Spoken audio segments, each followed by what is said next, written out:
Sir, are you seeing the screen? It's well, we are seeing, yes, it's up now. Okay.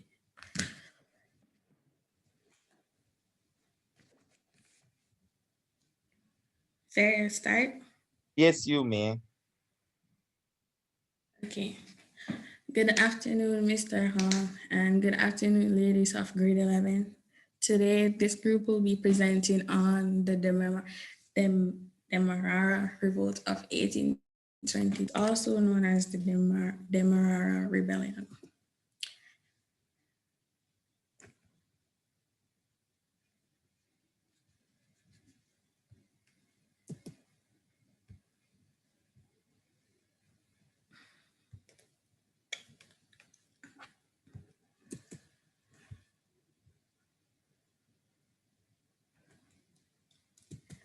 Sir, is it freezing up on your end?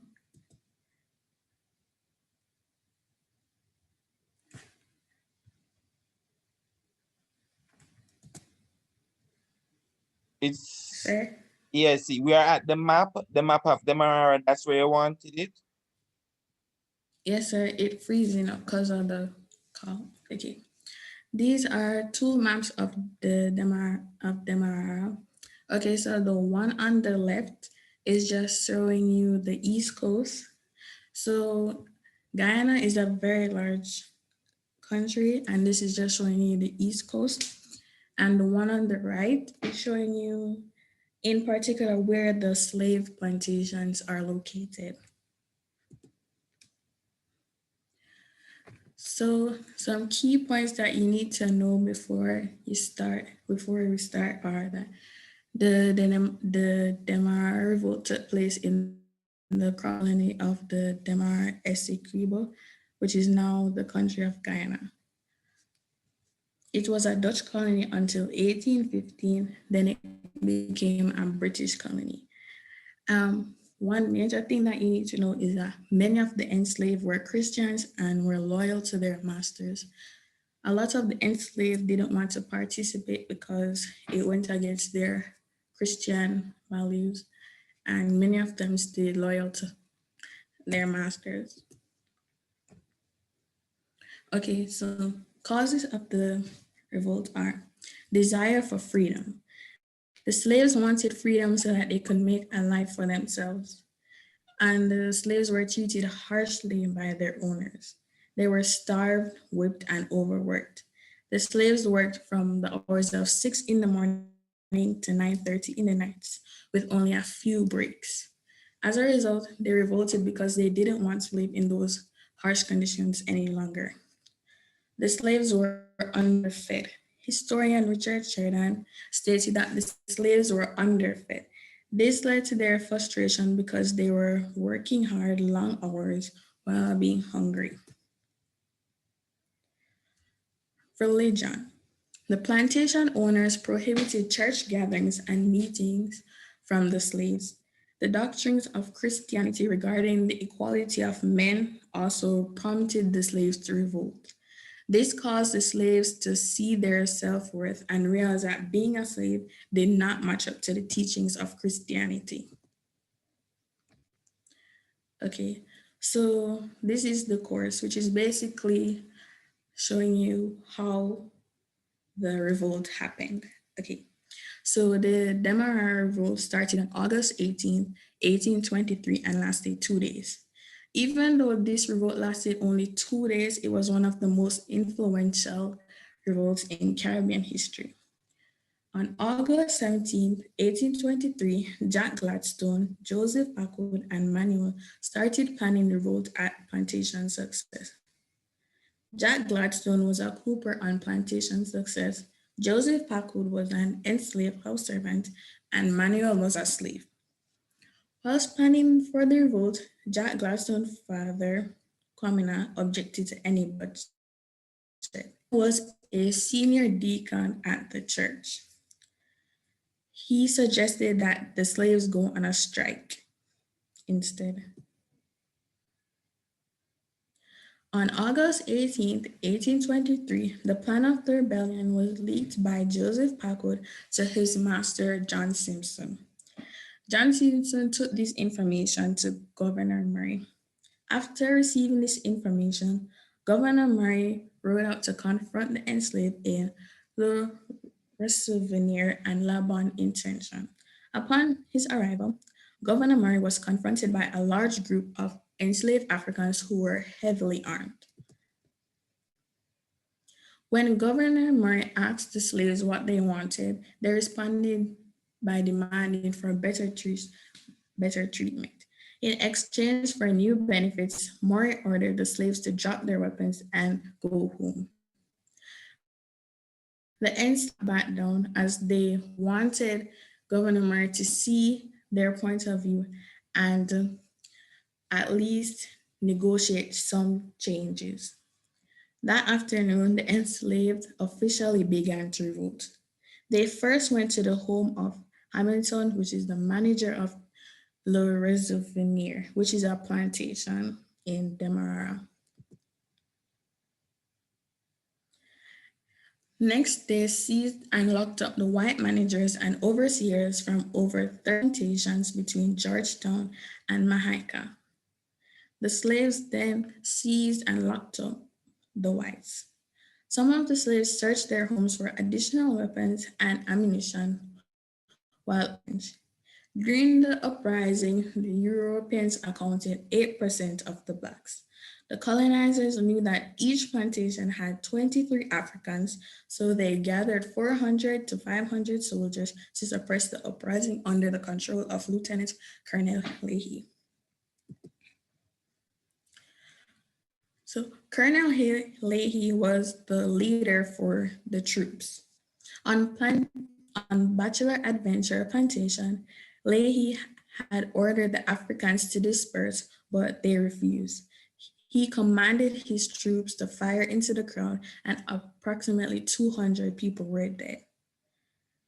The fugitives would fear that the fugitives would start another uprising. They sent Amerindian slave catchers and dogs to search for escapees. Kwamina, who argued against the revolt, was murdered, and Jack Gladstone was arrested and later deported to St. Lucia. Effects of the Demerara Revolt. Impetus of the abolition movement. The abolitionist movement was a social and political push for the immediate emancipation of all slaves. They were also called the Anti-Slavery Society. This society was made up of the Europeans who were against slavery. Martial law was imposed, causing the death of approximately 285 people. 45 slaves were also executed. Religious restrictions, Bethel was closed and religious activities were ceased. John Smith, a white minister, was arrested for conspiracy and reportedly died in prison. The William Shoes was demolished in Barbados after hearing of John Smith's rule. While some may have felt that the revolt had failed, what the rebellion did do was make the British public switch from being pro-colonist to pro-abolition. It also led to laws being in Demerara creating working hours and some civil rights for slaves. What made the British change from pro-colonist was the death of the white minister John Smith, as he was a public figure in religion. The rebellion played an important part in influencing the momentous decision made in 1833 to abolish slavery in the British Empire with effect from August 1st, 1834. The memory of the 1823 uprising, particularly the death of a white minister of religion, helped attraction in England. So this is a memorial monument in Guyana, and it's located in Independence Park, Georgetown, Guyana. So it's basically commemorating August 18th.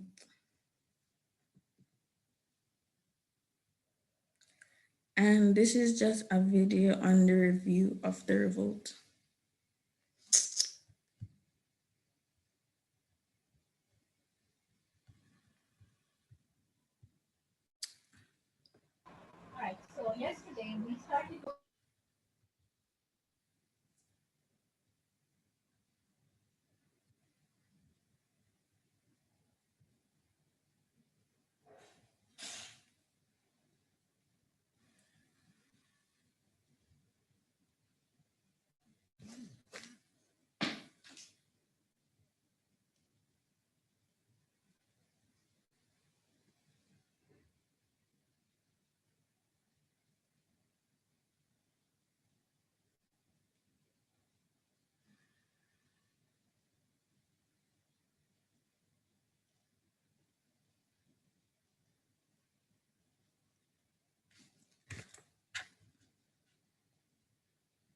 Sir, Yeah, you have to put on the sound. So where you have a share screen, where you share the screen, at the bottom part of it, you're going to see something that say share computer sound. So click back on share screen and look at the very bottom of that. You see it?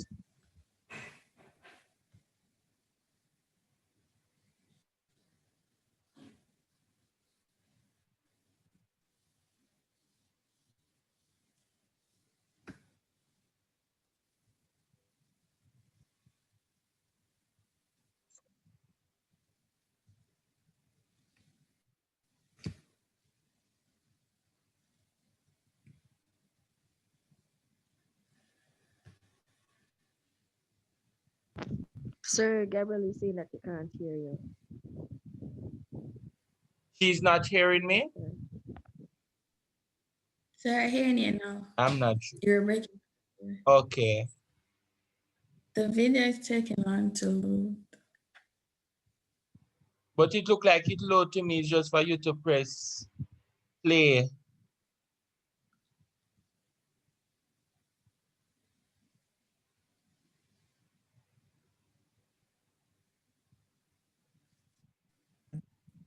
(1823).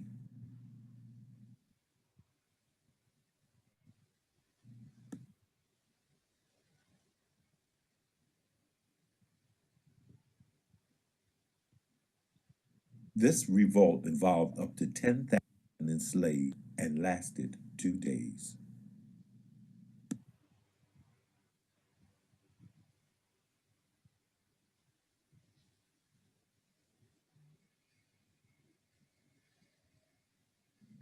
Some say that this started as a refusal to work on 50 plantations by some 13,000 slaves. However, other accounts report that they were just fed up. The slaves, under Christian missionary influence, believed in pacifism and didn't want violence. Some even helped to suppress the rebellion. They also believed that slavery had been abolished by British Parliament.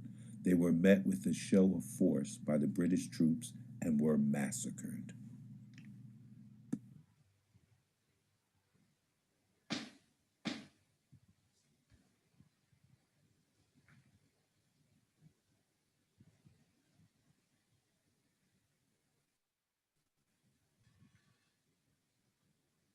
The bullet-riddled body of Guamina, bound in chains, was put on public show. John was found guilty. He died in prison. His death stirred more anti-slavery opinion in Britain than the deaths of many who had died from the guns of the British troops. The aftermath led to the execution of over 200 slaves to send a message. Smith, a missionary, was accused of inciting the rebellion and was tried.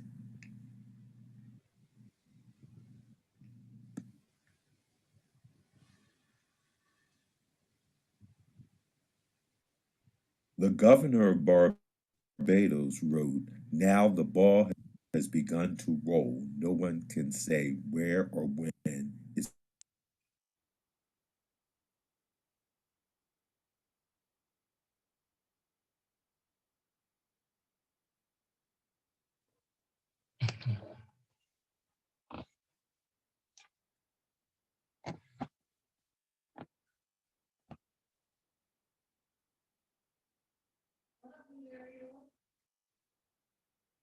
Was that a power cut?